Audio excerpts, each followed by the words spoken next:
அன்பு ஊடக நண்பர்களுக்கு வணக்கம். பாட்டாளி மக்கள் கட்சி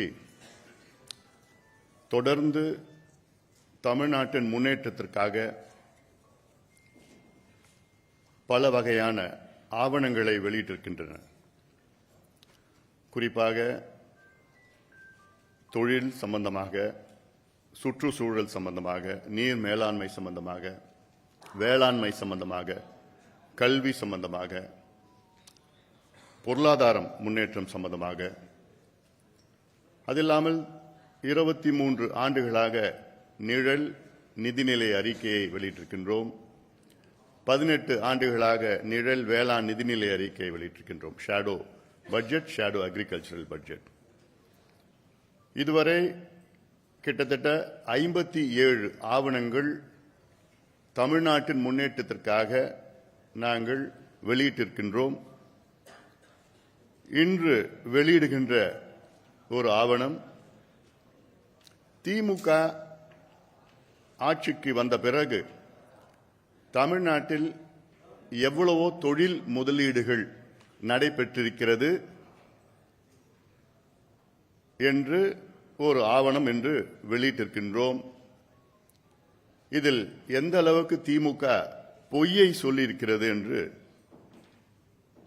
ஆய்வுகள் நடத்தி தரவுகளை சேகரித்து ஒரு ஆவணமாக வெளியிட்டிருக்கின்றோம். இது உங்கள் ஊடக நண்பர்களுக்கு மட்டுமல்ல, தமிழ்நாட்டு மக்களுக்கும் இந்த செய்தி போய் சேர வேண்டும் என்ற நோக்கத்திலே, இதே போன்று 2 மாதத்திற்கு முன்பு 57வது ஆவணத்தை வெளியிட்டிருந்தோம். அதுதான் விடியல் எங்கே என்று ஒரு ஆவணம். அந்த ஆவணத்தில் திமுக தொடர்ந்து நாங்கள் ஆட்சிக்கு வந்த பிறகு 95 விழுக்காடு எங்களுடைய வாக்குறுதிகளை நிறைவேற்றிவிட்டோம் என்றெல்லாம் பொய்யை சொன்ன பிறகு அதை நாங்கள் ஆய்வு நடத்தி திமுக ஆட்சி வருவதற்கு முன்பு 505 வாக்குறுதிகளை கொடுத்தார்கள். அதில் வெறும் 66 வாக்குறுதிகளை மட்டும்தான் நிறைவேற்றிருக்கின்றார்கள் முழுமையாக.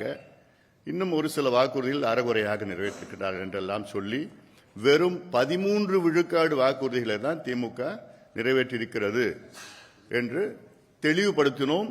இந்த ஆவணத்தை மற்ற கட்சி நண்பர்கள், தலைவர்கள், ஊடக நண்பர்கள் எல்லாம் எடுத்து அதை பற்றி பேசத் தொடங்கினார்கள். இன்று தமிழ்நாட்டு மக்களுக்கு ஒரு தெளிவு, ஆம், திமுக வெறும் 13 விழுக்காடு வாக்குறுதிகளை தான் நிறைவேற்றிருக்கின்றார்கள் என்று. அதே போன்று இன்று நாங்கள் வெளியிட்ட ஆவணம், திமுக அரசின் பொய் முதலீடுகள், அதாவது தொழில் முதலீடுகள் பதிலாக பொய் முதலீடுகள் என்ற ஒரு ஆவணம் இன்று வெளியிட்டிருக்கின்றோம். இதை நீங்கள் எல்லோரும் படிக்க வேண்டும், படித்து தெரிந்து கொள்ளுங்கள். அதாவது ஒரு மாநிலம் வளர வேண்டும் என்றால் அதில் தொழில் வளர்ச்சி வேண்டும், வேளாண் வளர்ச்சி வேண்டும். தொழில் வளர்ச்சியில் அதில் உற்பத்தி, சேவை, இந்த 2 வகையான வளர்ச்சி இருக்க வேண்டும். தமிழ்நாட்டிலே முதலமைச்சர் ஸ்டாலின் அவர்கள் தொடர்ந்து சமீப காலத்தில் வரை சொல்லி வருகின்ற ஒரு பொய்யான செய்தி, தமிழ்நாட்டில் இதுவரை 11,32,000 கோடி ரூபாய்க்கு தொழில் முதலீடு நடைபெற்று இருக்கிறது, நடந்திருக்கிறது. அதன் வாயிலாக 34 லட்சம் பேருக்கு வேலை வாய்ப்பு கிடைத்திருக்கிறது என்று ஒரு பொய்யை மீண்டும் மீண்டும் சொல்லுகின்ற முதலமைச்சர் அவர்கள், தொழில்துறை அமைச்சர் அவர்கள், நிதி அமைச்சர் அவர்கள், இந்த 3 பேரும் தொடர்ந்து இந்த பொய்யை மீண்டும் மீண்டும் சொல்லி வருகிறார்கள். இது பொய் என்று இந்த ஆவணம் மூலமாக நாங்கள் இன்று நிரூபித்திருக்கின்றோம். அதில்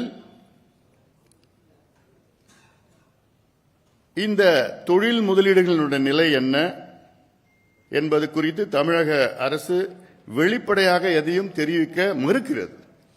இது சம்பந்தமாக நான் பல முறை கேட்டிருக்கின்றேன். முதலமைச்சர் அவர்களையும், தொழில் அமைச்சர்களையும், தொழில்துறை அமைச்சர்களையும், நிதி அமைச்சரோடும் வெள்ளை அறிக்கை வெளியிடுங்கள். நீங்க சொல்றீங்கல்ல 11,32,000 கோடின்னு சொல்றீங்க, அதில் நீங்க வெள்ளை அறிக்கை வெளியிடுங்கள் என்று பல முறை நாங்கள் சொல்லியிருக்கின்றோம். ஆனால் இதே முதலமைச்சர் அவர்கள் 2018 எதிர்க்கட்சி தலைவராக இருந்த நேரத்தில் அன்றைய முதலமைச்சர் எடப்பாடி பழனிசாமியிடம் இதே கேள்வியை தான் கேட்டார். நீங்க தொழில் முதலீடு இவ்வளவு வந்திருக்குன்னு சொல்றீங்களே, நீங்க வெள்ளை அறிக்கை வெளியிடுங்கள் என்று பல முறை வலியுறுத்தினார் முதலமைச்சர் அன்றைய எதிர்க்கட்சி தலைவர் ஸ்டாலின் அவர்கள். இன்றைக்கு இந்த கேள்வி நாங்க முதலமைச்சரிடம் கேட்டா முதலமைச்சர் சொல்ற பதில், இதற்கு மரபு கிடையாது, தொழில் முதலீட்டு எவ்வளவு என்று வெள்ளை அறிக்கை வெளியிடுவதற்கு மரபு கிடையாது, பழக்கம் கிடையாது, வழக்கம் கிடையாதுன்னு ஒரு பொய்யை சொல்கின்ற முதலமைச்சர் எங்கேயாவது பார்த்திருக்கீங்களா? அதாவது ஒட்டுமொத்த முதலீடுகளில் 77 விழுக்காடும் அவங்க சொல்ற பொய். தமிழ்நாட்டில் உள்ள ஒட்டுமொத்த முதலீடுகளில், அதாவது புரிந்துணர்வு ஒப்பந்தங்களில் 78 விழுக்காடும் 2024 ஆண்டு நடைபெற்ற உலக முதலீட்டாளர்கள் மாநாட்டில் கையெழுத்திடப்பட்ட 631 புரிந்துணர்வு ஒப்பந்தங்கள் என்றால் MOU மெமரண்டம் ஆஃப் அண்டர்ஸ்டாண்டிங், இது வெறும் கையெழுத்து தான்.